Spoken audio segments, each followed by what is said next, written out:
Nagpatabang sa Brigada Action Center ang 5 ka tourist van operator aron ireklamo ang usa ka transport company nga namaligya og franchise apan ilang gidudahan nga usa ka kolorum. Padayag sa mga reklamante na kumbinsi sila nga mukabit sa maong franchise, gumikan kay barato ug human nga makabayad pwede nang makabiyahe sab dayon. Base kini sa pasalig nga usa ka legit apan nakurat na lang ang mga reklamante kay upat na ka van ang gi-impound human na sita sa otoridad nga nagkandak og checkpoint sa kadalanan. Sa pagsuta sa mga reklamante ngadto sa buhatan sa LTO og LTFRB, nasayra nila nga wala kini sa lista ang Tiger sa tibuok Central Visayas. Subay nini, gusto karon sa 5 ka reklamante nga makuha ang ilang gibayad nga membership nga 40,000 pesos o 2,000 pesos nga kantidad sa uniform. Wala na mo patimaw ang transport company nga namaligya og franchise. Hinungdan nga nakahukom sila nga mudangop sa Brigada Action Center. Ma'am Sandra, naa namin diri sa Brigada. So muna imong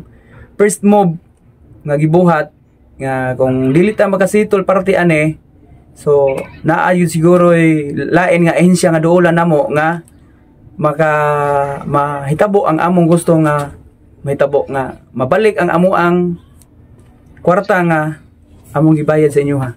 So sa mga kauban namo sa Tiger nga wala pa nakahibalo siguro nga ni ame, so naa siguro inyo sa nang katungod og mo support mo sa amo or unsa basta nga mo ane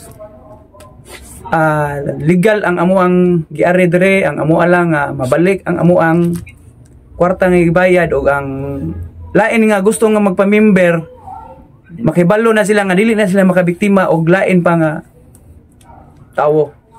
Palawman pa sa Brigada Action Center ang pagsubay bahin nini in the heart of changing lives. Ako si Brigada Alan Tangkawan sa 90.7 Brigada News FM Cebu, the Music and News Authority.